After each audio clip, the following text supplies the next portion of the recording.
Welcome to the 37th Annual Bluff City Cemetery Walk. This year marks the sesquicentennial of the Gail Borden Public Library. To recognize this, our planning team determined to relate all characters in this year's walk to the library, books, literacy, or education.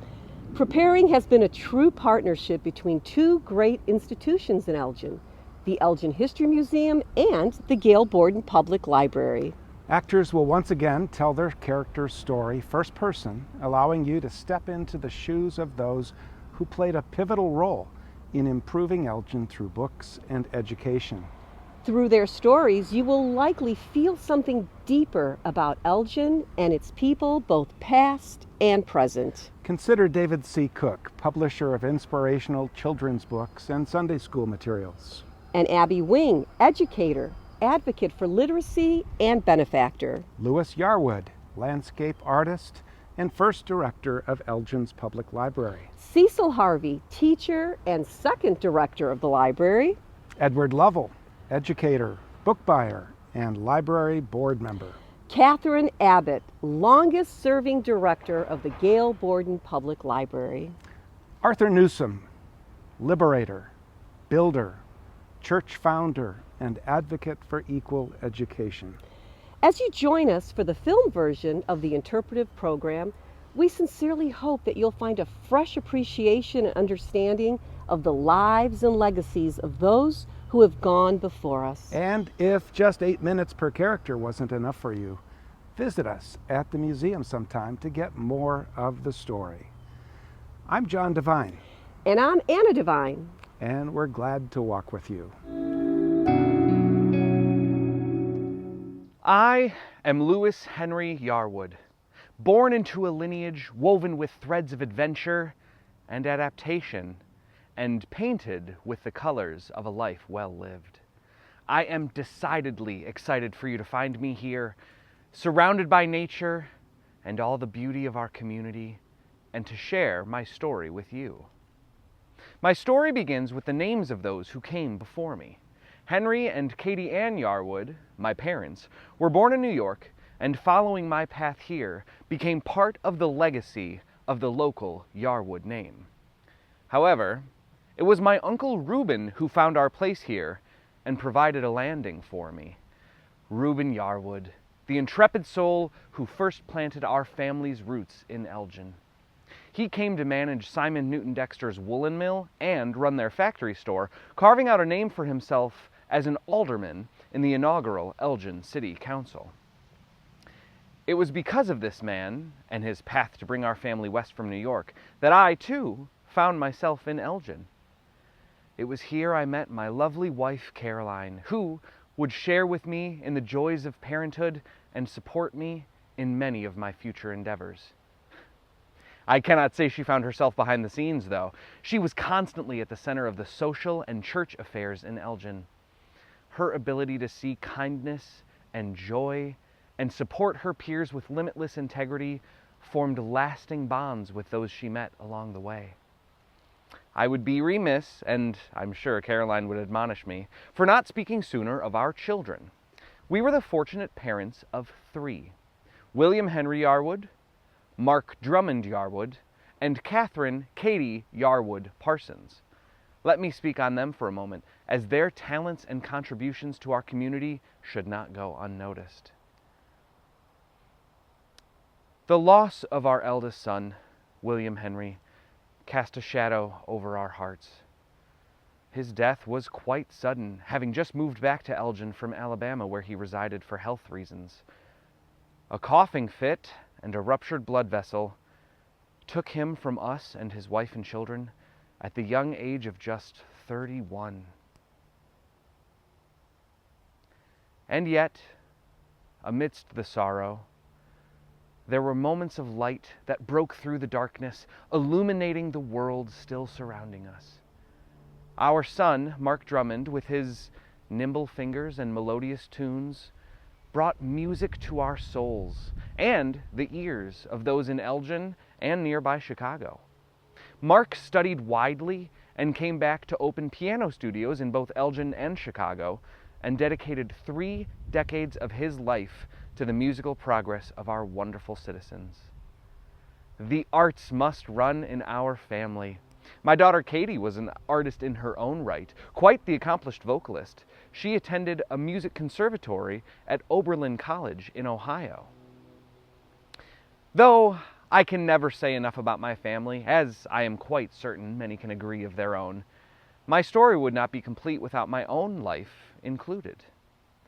I was born in Oriskany, New York in November of 1827. I attended Whitestown Academy, where I also began my study of painting. I look forward to telling you more about that, but it was not until later in life that painting began to be my guiding light. In 1851, I accepted the job of bookkeeper at S.N. Dexter's woolen mill, where my Uncle Reuben had made a name for himself. As the rule of sheep faded and the dairy industry moved into Elgin, I opened a drugstore in town and spent the next decade and a half running that business, where I was blessed to work alongside my father, who had since moved from New York. Then selling insurance and musical instruments, I really had a life full of experiences.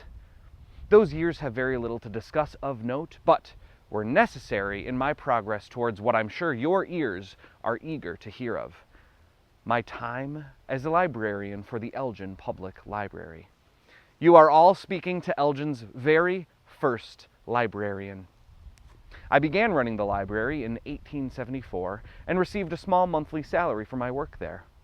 I was able to simultaneously explore my passion for art while running the library out of my art studio. However, my time combining painting with distributing books to our local literary connoisseurs was sadly short-lived. Unexpectedly, to me at least, the directors of the public library met in 1882 and informally decided to remove me from my post. Miss Cecel Harvey, a local school teacher, was appointed in my place. This did not happen quietly nor easily for the board, I must say. Their decision was met with confusion and challenge by 600 taxpayers signing a petition to defend me. There were no clear grounds for my dismissal, and the petition did nothing to sway their vote. I will not say that I was perfect for the position, but the Elgin Evening Advocate defended my actions, saying, "No man is infallible, and he, of course, does not please everybody, but he does as well as any man could." I did what I could. That's all I can say. Those in the community did what they could to keep my position instated, but to no avail. In June of 1882, the title was officially transferred to Miss Harvey, and if you ever have a chance to meet her, she will certainly tell you her side of the story. There are no comments I can, nor should, make on her appointment, but suffice to say, we both met support and challenge within our community. That part of my life behind me, it was time for my passions to guide my destiny. Embracing the call of an artist, I opened an art studio in Elgin. A year earlier, I had been elected the first president of the Elgin Art Association, a newly founded organization at that time. In the halls of our second annual exhibition, I proudly unveiled a collection of 35 original pieces which earned themselves a room all their own. I aimed to express my passion for the world around us and create works that would speak the language of the landscape. Though I would never go so far as to boast of my achievements, I can only express what I have heard reported. My art was written about with enthusiasm by the local papers, and your Elgin History Museum serves as an archive for some of my work.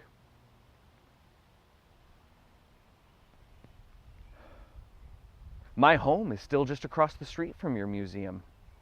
I take pride knowing that my endeavors still resonate within the fabric of our community.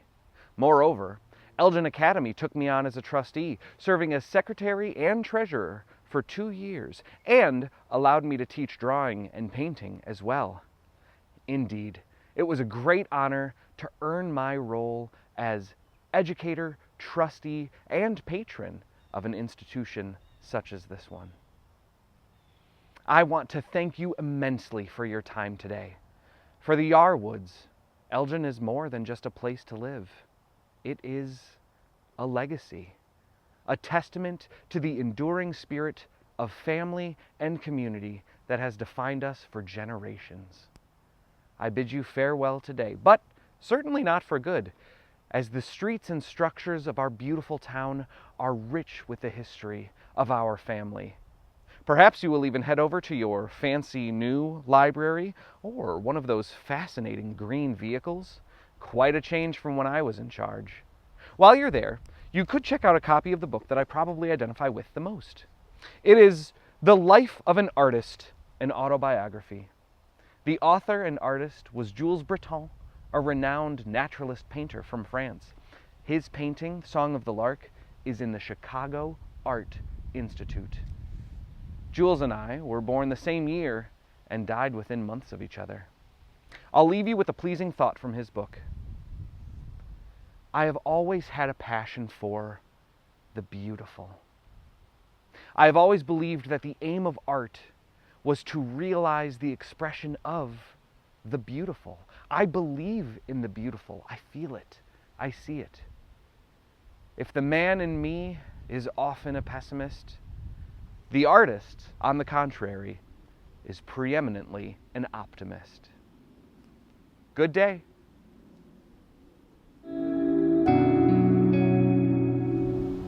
Hello everyone, my name is Cecel Harvey. I believe you have met my predecessor, Mr. Yarwood.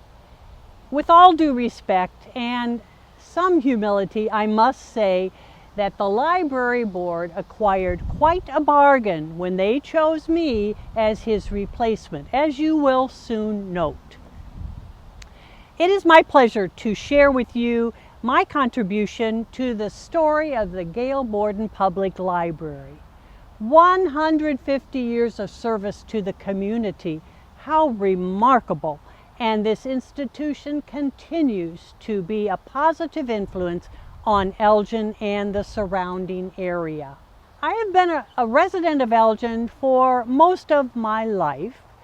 My father, George Phelps Harvey, came to Elgin, or came to Illinois actually, at the age of 19 in 1835. He came from New York.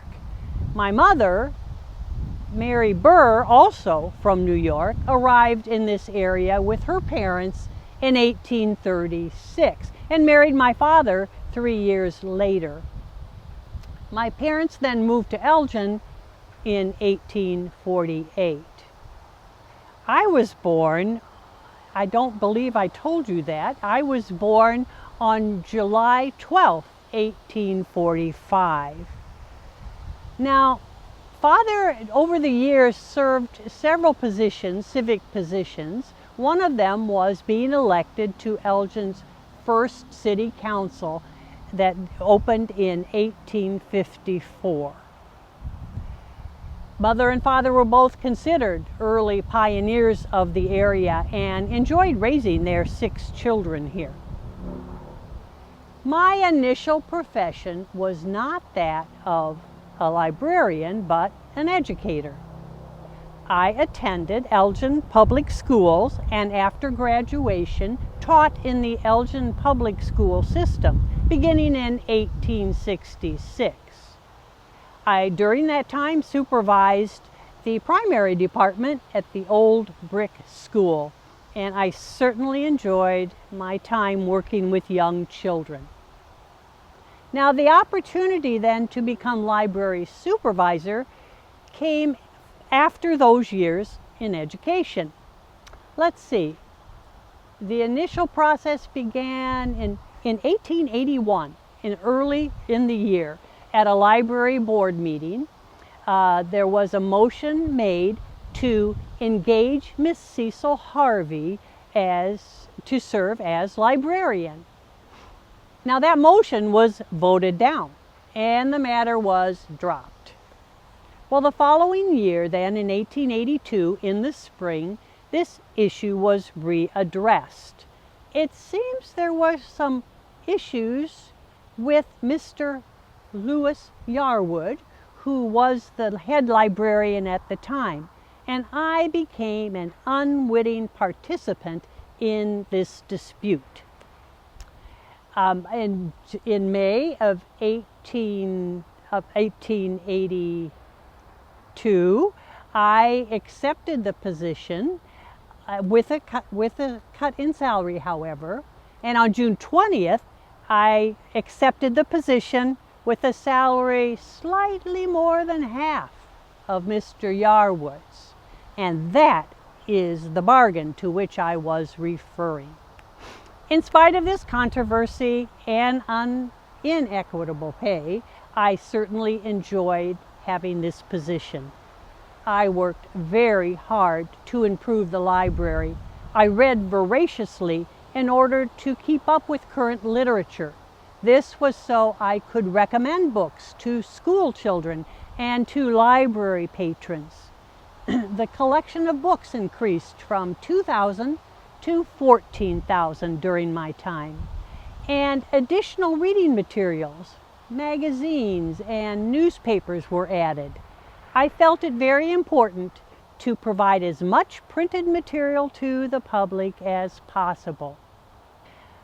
I had other responsibilities, however, not just caring for the library collection.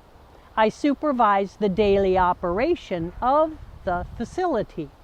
I first worked at the library that had opened in 1881. It was on Chicago Street, and it was small, just a few rented rooms above a store.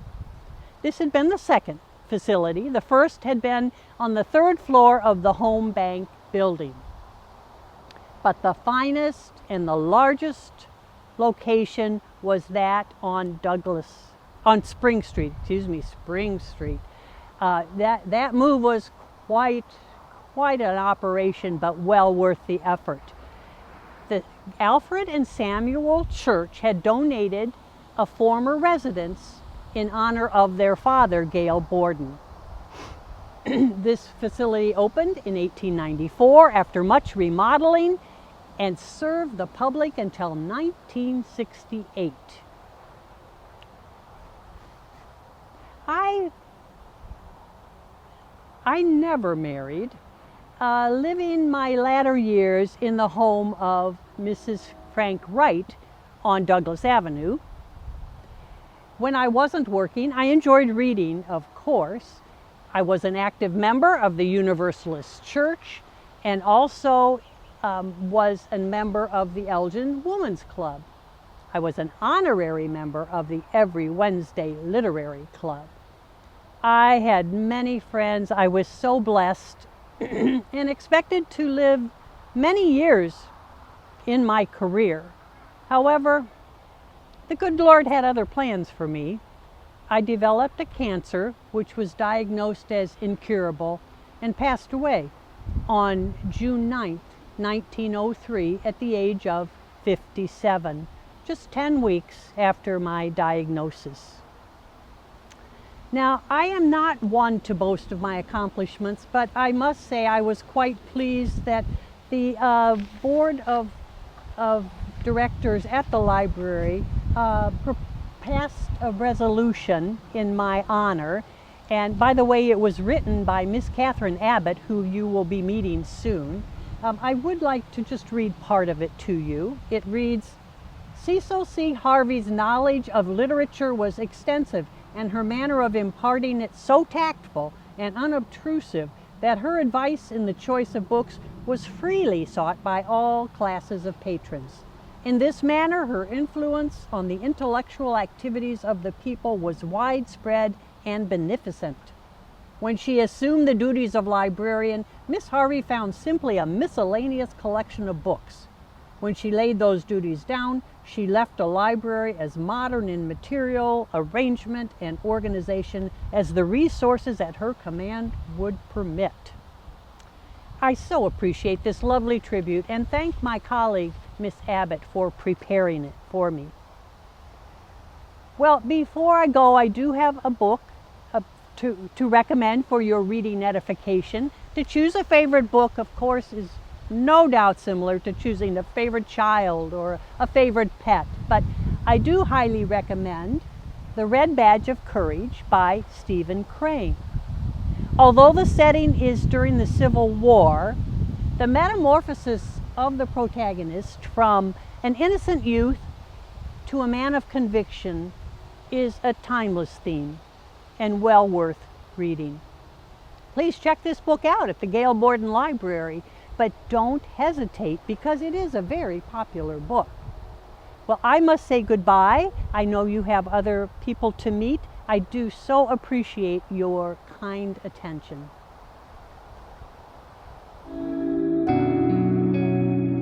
Hello, my name is Katherine Abbott. Perhaps you've heard my family name, as there's a middle school on the west side named for my brother Edward. Would you like to hear the story of my family? Oh, good. Well, my family story, of course, begins with my parents, Frank and Dora. My father, Frank, was a native of New York and a Civil War veteran. My mother was a native of Hanover, Germany, and one of the great immigrants from Elgin. Well, my father first traveled through the Fox Valley in 1858 on the way to the Rocky Mountains, and from him I gained my wanderlust and my great admiration for the outdoors. My father's military career began when he volunteered as a drummer boy with the Illinois Voluntary Infantry. And of course, after that, he enlisted and went to the front lines in many of the bloody Civil War battles. After the war, he came back to Elgin to settle and worked at the Elgin National Watchwork Factory as a foreman. The watchwork factory, of course, has a big part in my family history because my brother Edward has the distinction of being the youngest employee ever to work there at the age of 10 years old. Of course, he became a full-time employee at the age of 14 when my father retired and shortly thereafter passed away at the young age of 42. Perhaps you've heard of my brother Edward. Maybe you'll hear about him one day right here at Bluff City. Well, my sister Jenny also worked at the watchwork factory, and she worked there for 41 and a half years. She was dedicated to her profession, similar to myself, and we both never married and spent 4 decades devoted to our professional careers. I could have followed in the footsteps of my brother Edward and my sister Jenny if I wanted to and work at the watchwork factory, but my love of study and reading led me in a completely different direction. After I graduated Elgin High School, I decided to move to Madison, Wisconsin and enroll myself in library science school. Surrounding myself with books reminded me of the infinite possibilities of the human mind. I firmly believe that our greatest adventures start in the imagination, and it allows us to see beyond ourselves and beyond the confines of what we know. Of course, my imagination led me to work at the Gail Borden Library in 1889 as a library assistant, and then, of course, I took over as head librarian in 1903 when my predecessor, Cecel Harvey, retired. Well, when I took over in 1903, I know today that the Gail Borden Library is located on the Fox River where W.R. Meadows used to be, but in my day it was in a former mansion on Spring Street, a location that was resplendent with some of the most beautiful woodwork, leaded glass windows, and picture windows that had the most wonderful light in our reading room. You could spend hours immersed in your favorite piece of literature in our reading room, or you could peruse the Elgin Courier News for all the latest gossip. I saw the Gail Borden Library through 5 renovations during my career, and they were all very necessary because when I started we had only 15,000 books, but by the time I retired we had over 100,000 books, if you can imagine. You know, My greatest accomplishment while I was working at Gail Borden was when I opened the children's section in 1921. That was the same year as the Newbery Medal for Children's Literature, which perhaps you're familiar with that. There are several great classics such as, this one, The Voyages of Dr. Dolittle, my favorite. Anyway, the children's section put us on the cutting edge of library technology, which was informed by my active involvement with the Illinois Library Association conferences, which I attended regularly. I was aware that the library, like any public institution run by men at the time, might be subject to the agenda of those men over the common sense of library science, and I was determined that that was not going to happen at Gail Borden Library. Some people might say that I was a little outspoken, but I believe that if you want to achieve your goals, you have to speak your mind, and I was not one to stay quiet. I stood my ground to get the improvements necessary for the Elgin community. When I reflect upon my career at Gail Borden, I realize that I saw the library through some very eventful moments in history, including World War I, Great Depression, Prohibition, and of course the beginning of World War II. After World War I, our public institution was affected greatly because we had to significantly reduce our German language books, which was unfortunate for all the German people who had called Elgin home for so long. It was also very difficult, of course, with the Great Depression. Everybody was struggling at that time, and we were no exception. In order to keep up with to get new books and to preserve the old books that were already in our collection, we had to institute a collection fee of 3 cents per day, which may not sound like much to you, but to our patrons it was a great burden to add to the many burdens that they had in their life already. It was a great time for literature, however. We did have some of the classics at that time, Margaret Mitchell, Gone with the Wind, and The Grapes of Wrath by John Steinbeck, to name a few. Well, I saw the library through some very difficult times, but perhaps the most difficult for myself personally was the last renovation that I went through, which represented the turning of the tide in library science and was something that I would not withstand. You see, we had always operated by our closed stack system, wherein the public had free access to the library, but the books themselves were under the care of the librarians.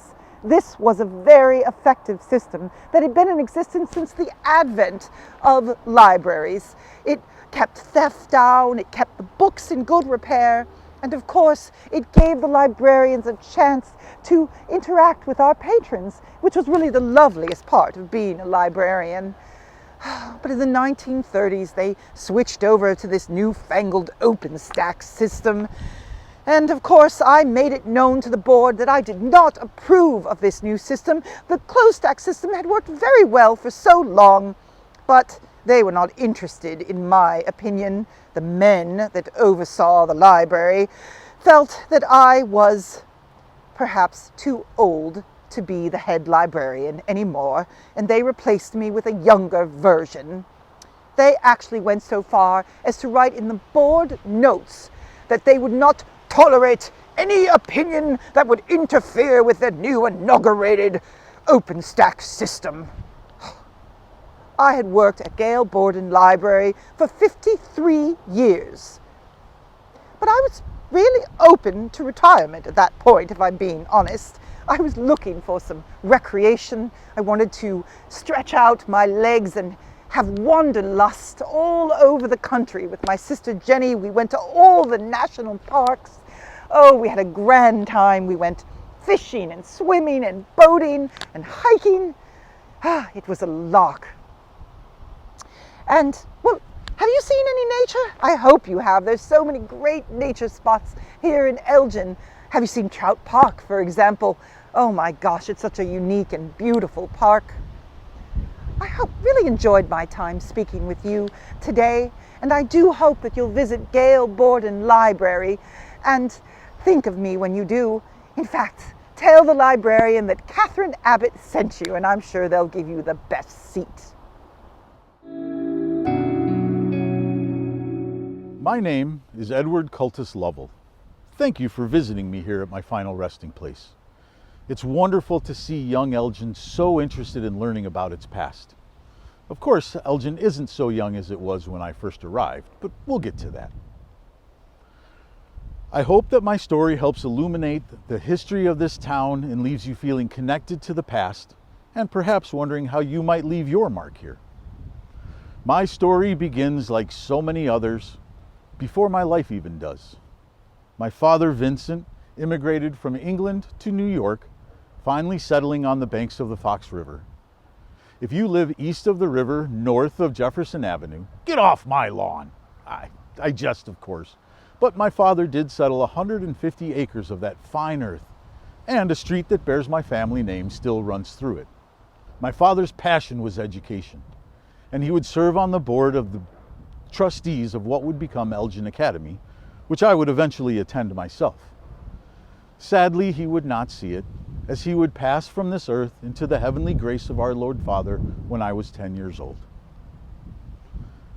With my father's passing, my cousin DeMarcus became the man of the house, and my mother ensured my brother Vincent and I received a quality education. Yes, he often reminded me he received Father's name, to which I would tell him that's because I received his intelligence, his charm, and his good looks.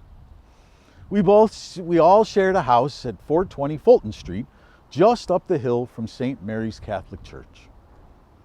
I attended Elgin Academy when it first opened in 1857, and at the age of 16 enrolled at the University of Michigan, and by the age of 20 was both principal and teacher at New Brick High School. During the Civil War, I served as administrative assistant to the officers at the barracks which had taken over my family's land, as well as a guard and inspector general. After the war, I returned to my education in Ann Arbor and matriculated with my law degree in 1870. While there, I was lucky to experience the first exhibition of a new game called baseball, which Ann Arbor won 52-48. Quite a high score from what I understand of today's version of the game. After graduation, I returned to Elgin and began to practice law, and was elected director of the Public Library Board. At that time, I did what many young gentlemen of education and means did and toured Europe. While there, I was directed to purchase library books. I brought back 1,500 volumes on almost any subject you can think of. They were quite surprised when I brought back so much, although I only wish I could have brought more. One book that I brought back, which I was particularly fond of, was The Idiot by Fyodor Dostoevsky. It's a story of a positively good man without pretense and those who would try to take advantage of his perceived naivete. I feel I connected with this character as many would take my humble American Midwestern background to mean I was an uneducated rube. But I saw myself, as my fellow Elginites, as simply good salt of the earth.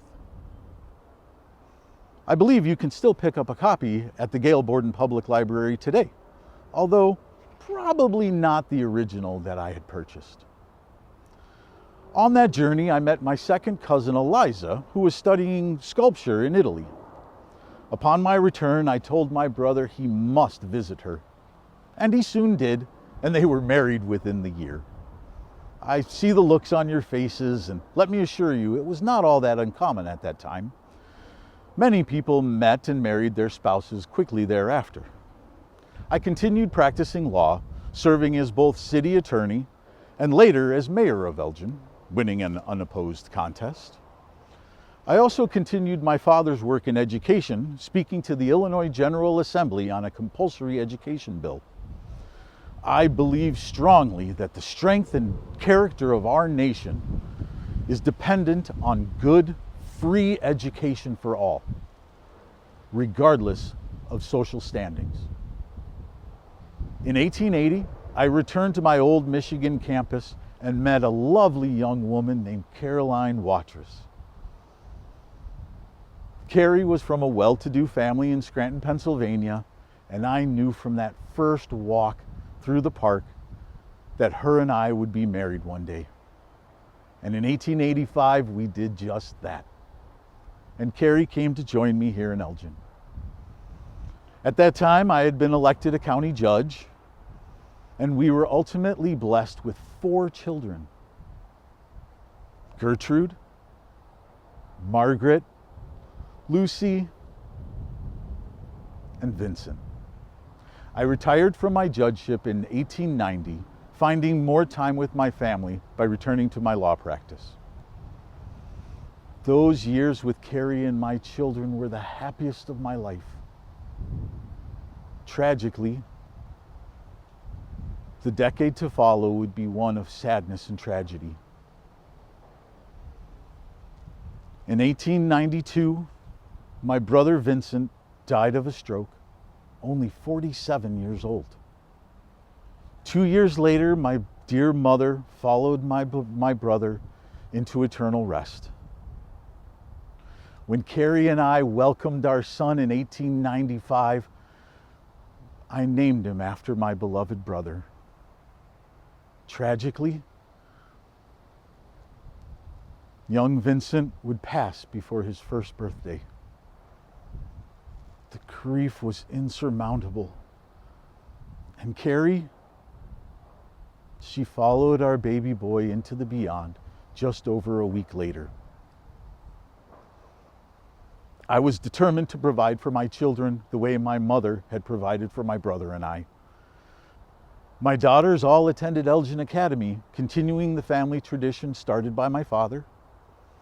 All 3 would graduate from Vassar College, their mother's alma mater. In the summer of 1901, I took ill with an intestinal blockage which would never quite relent. A few days after Christmas, although in pain, I calmly and peacefully passed into the afterlife. In my life, I watched Elgin grow from a small village on the outskirts of the backwater town of Chicago into the next great city outside the metropolis of the Midwest.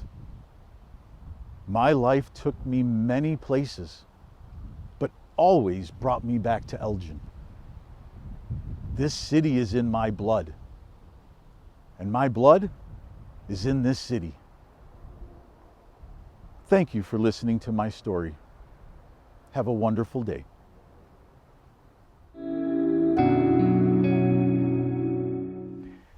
My journey began in the quaint town of East Wooster, New York, August 28, 1850.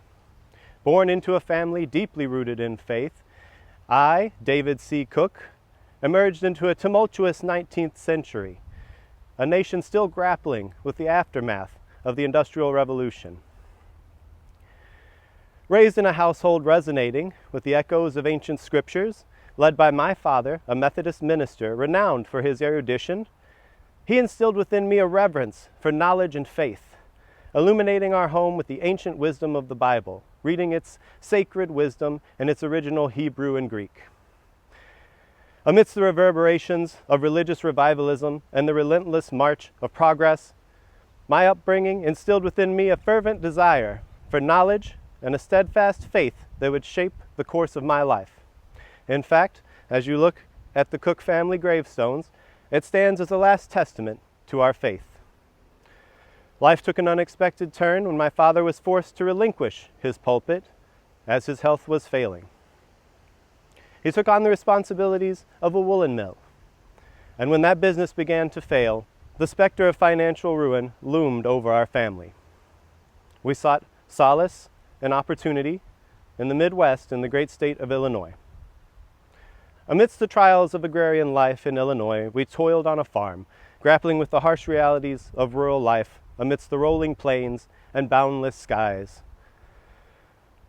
Amidst the labor, my hunger for education drove me. I scrapped together funds from the sale of furs I had trapped, hoping to attend the esteemed Wheaton College. However, fate intervened cruelly when an eye injury dashed my academic aspirations, leaving me unable to pursue further studies because of the amount of time necessary to read. The allure of Chicago's post-Civil War boom beckoned my family to its bustling streets, where they established a modest printing business on LaSalle Street. Meanwhile, I dove into the world of sales, establishing a small order business in my father's office. However, the calamitous blaze of the Chicago fire in October 1871 swept through the city, reducing our hopes to ash.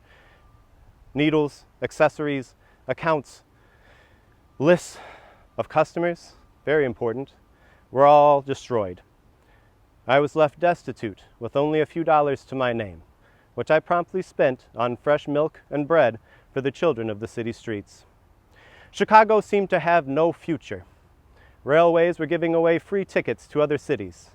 It was nearly time for me to leave for Cincinnati, when a call came across the nation, wholesale houses calling to extend credit.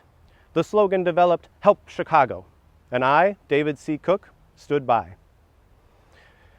Amidst the trials and tribulations of entrepreneurship at this time, I found solace in the pursuit of timeless knowledge. I read luminaries such as Horace Mann and Henry Ward Beecher, and sought to empower the minds of future generations through the transformative power of education. From the ashes of destruction, I forged a phoenix of resilience and perseverance, channeling my energies into the Herculean task of rebuilding. With nothing but an indomitable spirit and a makeshift desk fashioned from the remnants of a charred box, I embarked on a journey of redemption. In 1875, I laid the cornerstone for my publishing empire on Lincoln Avenue, a testament to the tenacity of the human spirit. Having been a Sunday school teacher since the age of 17, I was well aware of the tribulations of teaching, both in and out of the classroom. I rented a room over a saloon and began teaching Sunday school there. At that time, in that part of the city, however, Sunday school teachers who rented rooms over saloons were not popular, to say the least. On at least 3 separate occasions, I was knocked down by ruffians in the street who did not approve of the addition of religious instruction to that community. Recognizing a glaring void in Sunday school resources, I conceived the idea of a publication with lessons and notes, aids for those who would teach. Despite initial skepticism, my publication, Our Sunday School Quarterly, garnered widespread acclaim, boasting a circulation that soared to unprecedented heights. By 1882, we had outgrown our humble roots and relocated to Elgin, where we revitalized an abandoned woolen mill, breathing new life into its dormant halls. However, my relentless pursuit of success had taken a toll on my health. Advised by my physicians to seek respite, I left my publishing business in capable hands. In California, amidst the idyllic landscapes immortalized in Helen Hunt Jackson's novel Ramona, I found my sanctuary, as well as unexpected wealth in the form of oil. The acquisition of a sprawling ranch marked a new chapter as I leveraged my wealth to innovate and expand, turning my company into a publishing powerhouse. Revitalized in body and spirit, I returned to Elgin, infusing newfound vigor into my business. By the turn of the century, my company had become synonymous with excellence. We relocated to a grand residence on Grove Avenue in 1901. As the 19th century gave way to the dawn of a new era, characterized by rapid industrialization and technological innovation, I found myself at the vanguard of a publishing revolution. The publication of Our Sunday School Quarterly heralded in a new dawn in pedagogy, shaping the minds of students and teachers for generations to come. Throughout the years, family was foundational not only to myself, but to my company. My wife, Marguerite, was not only my secretary, but my other half. She was an amazing woman, establishing the first night school in Elgin in 1881. We had several children together. Our son, George, moved to Chicago early on. Our daughters married and moved to California. Our son, David C. Cook, Jr., became vice president and managing editor of the company in my stead. After his untimely passing, shortly after myself, my grandson, David C. Cook III, took the helm. David C. Cook Publishing Company holds the honor of being the longest tenured family business in Elgin history. At the time of my passing in 1927, our production had risen to the staggering number of 75 million publications annually. My legacy was etched in the annals of history, a beacon of hope and inspiration for those to come. Though our company may have moved a couple of decades ago to Colorado, the legacy of the David C. Cook Publishing Company echoes among the banks of the mighty Fox River and beyond.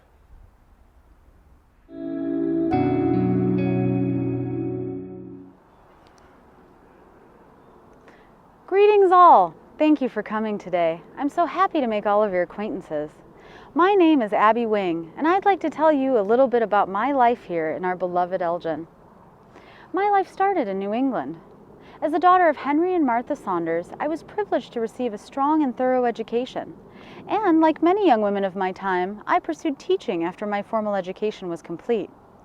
While this was a common career path for someone like me, I was particularly taken with all aspects of teaching.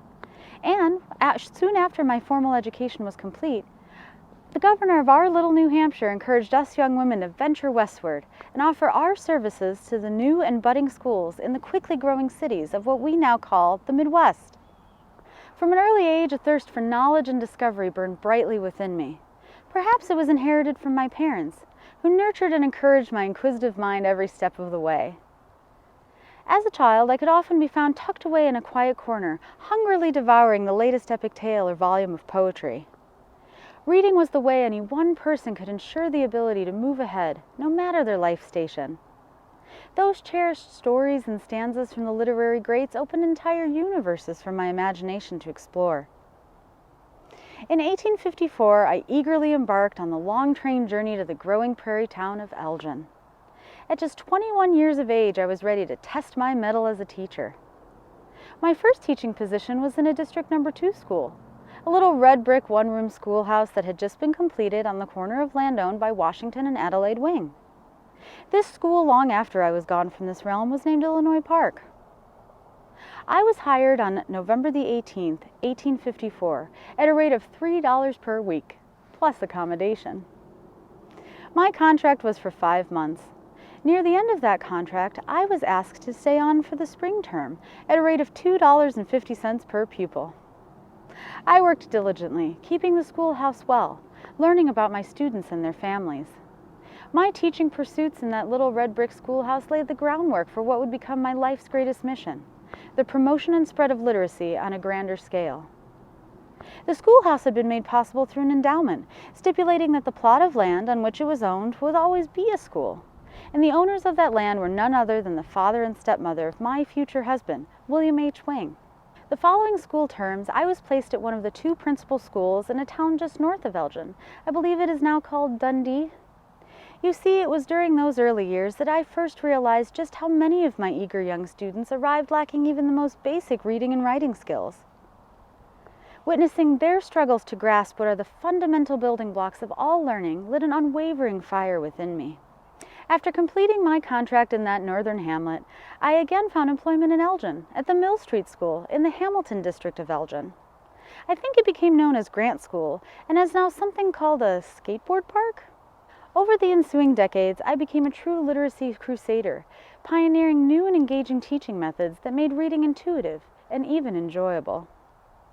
My dedication and devotion to this career must have been palpable, for it opened numerous doors of opportunity. I fondly remember being asked to establish Elgin's first public primary school in 1857 and serving as its founding principal.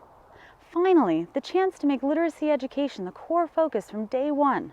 Those formative years brought their fair share of mayhem and hilarity that only overseeing a building full of rambunctious youngsters can produce.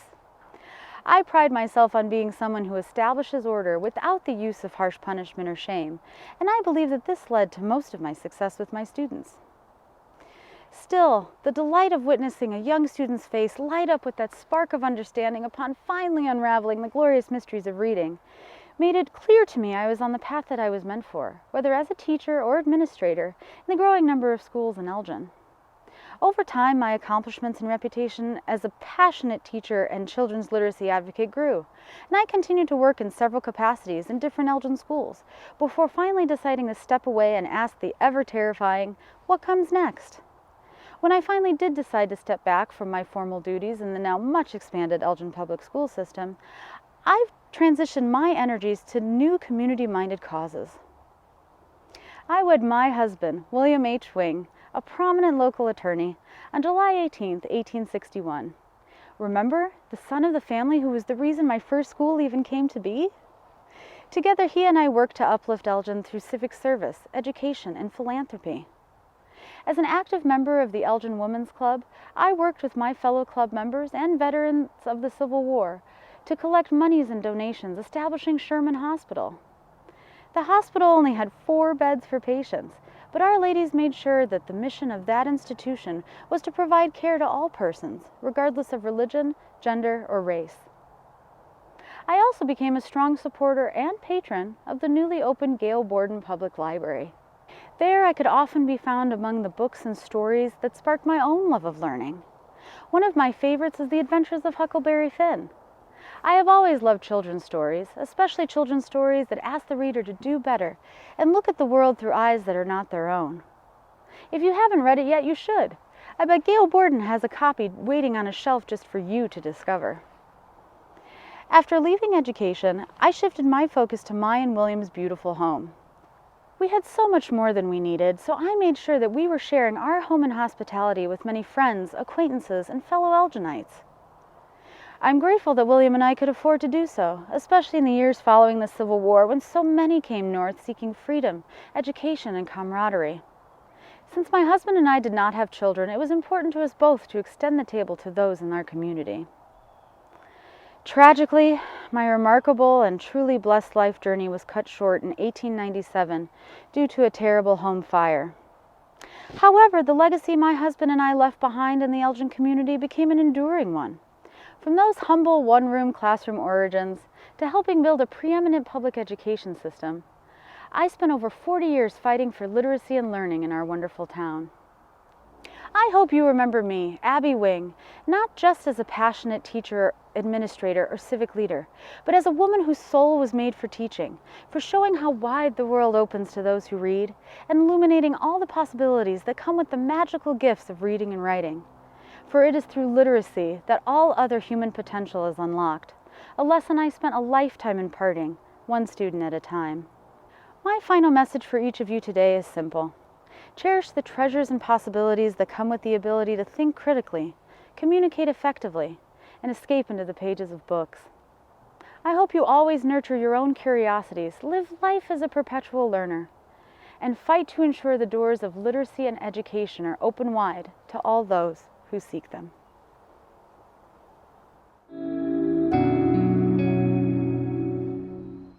I am Arthur Newsome.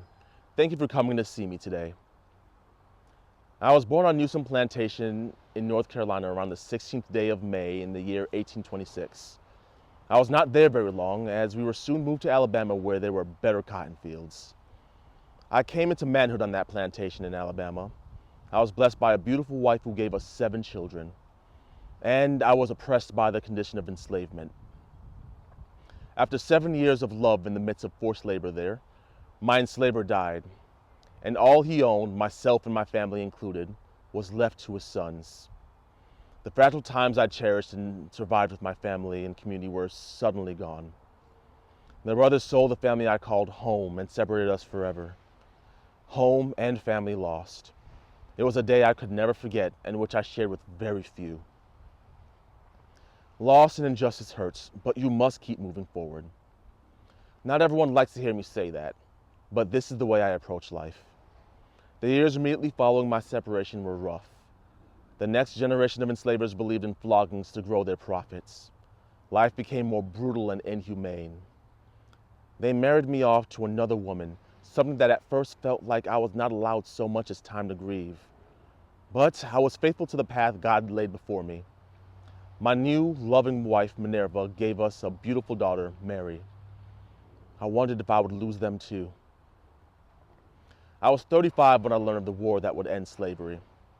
As the war being waged across the country moved toward our plantation, a great number of us ran to Union lines not far from our places of enslavement. Able-bodied men among us were useful to the Union cause, and I stepped up. I drove wagons for the Minnesota 5th Regiment and was now a part of the fight for freedom. Somewhere in my heart, I felt it was a fight also for the freedom and the well-being of the family I had lost, wherever in the world they may have been, along with Minerva and Mary. Before I parted from them, I helped load them along with over 100 other enslaved people, mainly children, on an empty boxcar on its way north to a place called Elgin, Illinois. I don't think I knew it yet, but this was to be the beginning of better days. On March 17th of 1863, I came by train to Elgin with a homeward bound soldier. There I was reunited with the family I sent ahead and got a taste of the freedom that the war had purchased. Things were not perfect. We were often an ill-treated group even in this mainly abolitionist town. For a time, our children attended a segregated school in an unfit building that was not near the place we settled. I joined with others to respectfully ask the council to remove all rules or orders that oppose the free attendance of our children in the districts where they reside. We argued that as taxpayers and freemen, this was due us, and the council listened. By 1872, Elgin integrated its schools. Some parents demanded that their children be assigned seats away from black students, so that heart issues and problems were still there to humiliate our children. But one of our own little girls on that freedom train back in 1862 graduated from Elgin High School's class of 1879 as valedictorian, from slavery to the top of her class. And I kept speaking up for the rights of my people in cases of discrimination in Elgin. We failed in courts to gain access to local confectionery and ice cream shops. A bitter reality for a sweet business. Those businesses lost us as paying customers. Our skilled young men found that they only qualified for jobs as gender at Elgin's major employers, and yet I determined to win the respect of all. I led an effort to invite people from all over the Chicago area to a big barbecue at Lord's Park to celebrate Emancipation Day beginning in 1876. We celebrated on Sunday closest to September 22nd, the day President Lincoln wrote his first draft of the famous Emancipation Proclamation. Hey, that's this weekend. I hear today that you have a holiday called Juneteenth that celebrates the end of slavery and that it was moved from Lord's Park to Festival Park. I hope you joined in that important celebration. Sometimes we faced jeering when we met for prayer, although we had support from many at Elgin's First Baptist Church. Many of the poorer sorts among white men were opposed to us coming and taking jobs for lower wages, but there I still found freedom and opportunity in the midst of uncertainties about how people viewed me. I found work in Lance and Morgan's lumberyard, where I remained for many years. I used my wages in part to purchase building materials from my employer, and then I built houses on Ann Street for my dear Minerva and others who looked and suffered like me. A property-owning black community was forming. Another miracle. On December 2nd, 1866, I met with two friends and we started the Second Baptist Church here in Elgin. I helped lead the church I started and spoke up for my community when we faced injustice. I made a name for myself in my community and was a man well respected, eventually earning the nickname Uncle Arthur. Compared to where I started, this was extraordinary. Think about it though. Why did earning respect have to be extraordinary? Race clearly mattered, and probably does in your time too. But despite persistent racist attitudes, my life was my own. I was glad to be a part of the change. I was even blessed with a chance to go back to Alabama to revisit my roots. In my nearly 90 years of life, I witnessed and experienced much. I hope to have left a legacy as a proud veteran of the Civil War, twice a husband and father, home builder, church founder, bridge between people maker, and advocate for access and equality. I hear there's a park in Elgin these days that's named in my honor. Is that true? Have any of you been to visit it? Well, with or without a park, we all have a legacy and a chance to shape it. Oh, I hear the public library is celebrating a big birthday. As an advocate for literacy for all, I offer my congratulations. And in the spirit of the day, I must recommend a book to all. Written by a man who twice lectured here in Elgin while I was still enslaved in Alabama, Frederick Douglass. Yes, the Frederick Douglass. I like best his third autobiography, The Life and Times of Frederick Douglass. It was a book that encouraged my generation in its pursuit of liberty and equality. Thank you for your attention today. Maybe you could visit my park sometime or stop by Second Baptist Church on Sunday at 10 a.m. and think about my interesting life here in Elgin. You can tell people there that Arthur Newsome sent you, and you will be welcome.